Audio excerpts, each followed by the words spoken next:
Sunday nights were always the same in our house. Quiet. Predictable. Fake. Dinner at 7. TV at 8. Lights out by 10. A perfect family routine. At least, that's what everyone thought. That night, I was supposed to be asleep. School tomorrow. Early class. No phone after 9. Rules. So I turned off my light. Closed my door. And pretended. But I wasn't sleeping. I was scrolling under my blanket when I heard voices. Low. Careful. From the living room. My parents. Whispering. That was strange.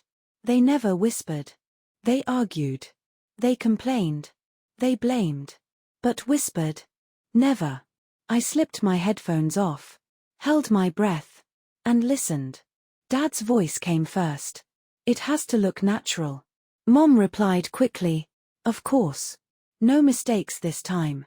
My stomach tightened. Natural? Mistakes? About what? Dad sighed. We can't afford another problem. Not after what happened last year. Mom snapped. That was your fault. Silence. Then. So. Sunday night, Dad continued. Everyone's home. No witnesses.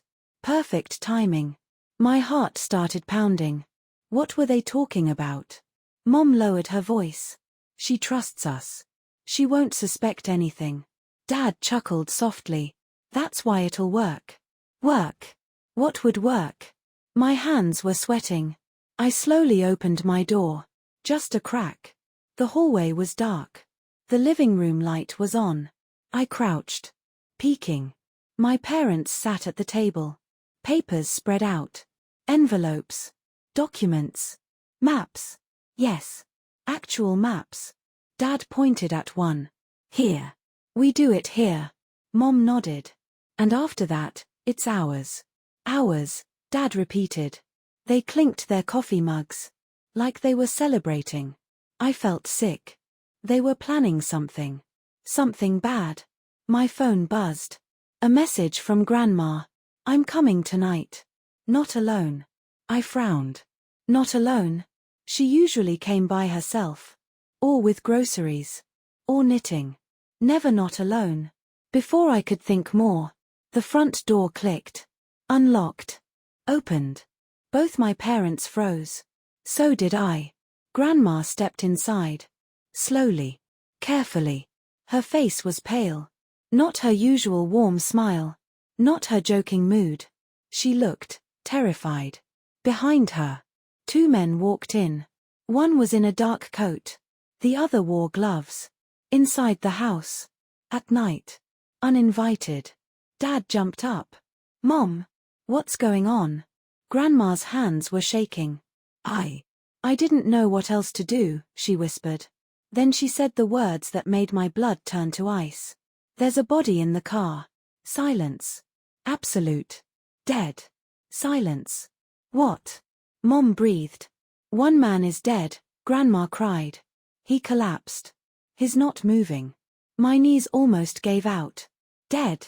A body. In our driveway. In our house. Dad rushed outside. Mom followed. I stayed frozen. Heart racing. Mind screaming. I heard shouting. Panic. A door slam. Then Dad's voice. Oh my God. Mom started sobbing. What are we going to do? That's when Grandma looked around. And her eyes met mine. She hadn't known I was listening. She hadn't known I was awake. But now she did. And her face changed. Fear. Not for herself. For me. She whispered. You weren't supposed to hear any of this. And in that moment, I realized something terrifying.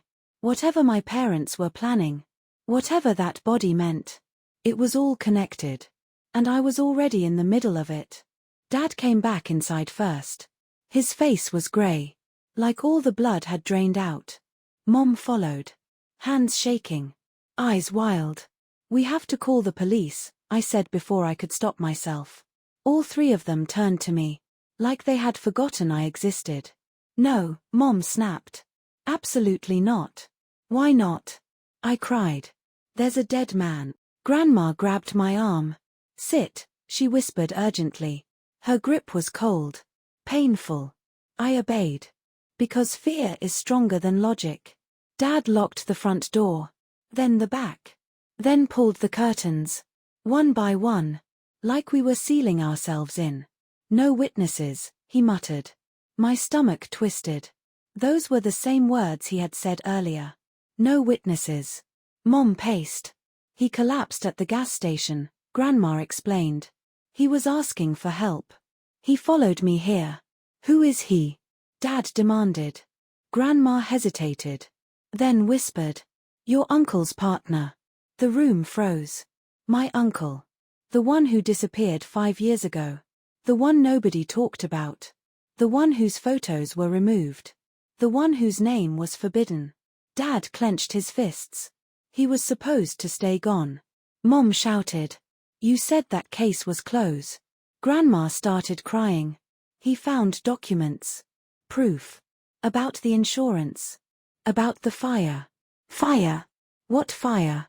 Then I remembered. The warehouse accident. 5 years ago. Burned down. 2 workers died. Insurance paid millions. Dad had just started his company back then.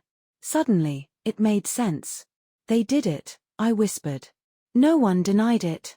Mom collapsed into a chair. We didn't mean to kill anyone, she sobbed. It was just, supposed to be an accident. Dad shouted.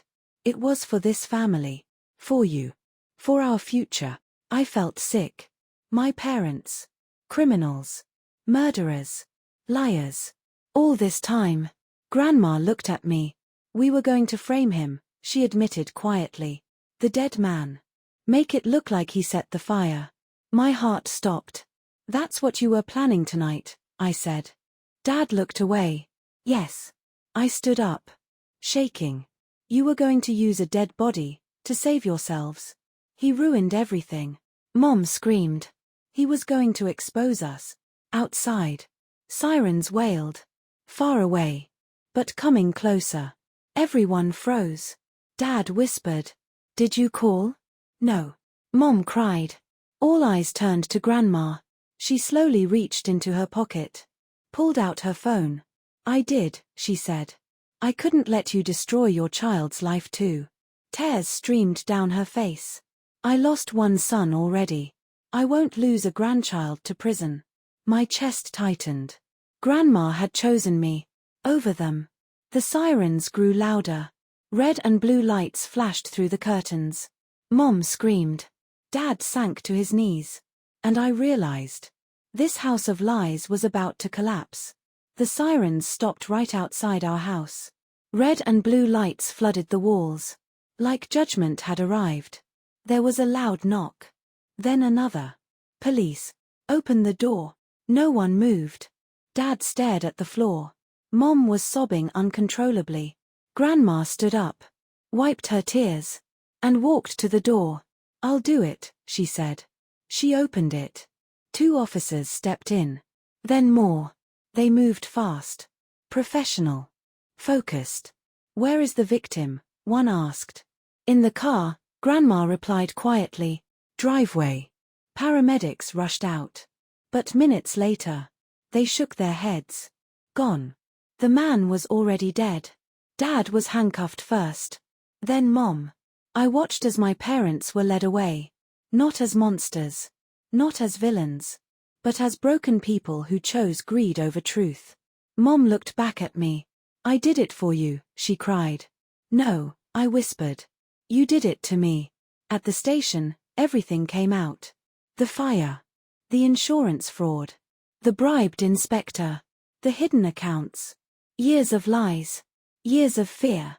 Years of pretending. Grandma told the truth. Every detail. Every name. She didn't protect criminals. She protected her grandchild. My uncle's partner had tried to expose them. Stress. Fear. Heart failure. That was the official cause. But their guilt had killed him long before. Months later. The trial ended. Both were sentenced. Long. Final. No deals. No escape. I moved in with Grandma. Small house. Warm kitchen. Honest conversations. Peace. For the first time in my life, our home had no secrets. No whispers. No locked doors. No lies. Just truth. Sometimes I still miss my parents. The version I thought they were. But I don't miss the shadows. I don't miss the fear. I don't miss the silence. I chose light. They chose darkness.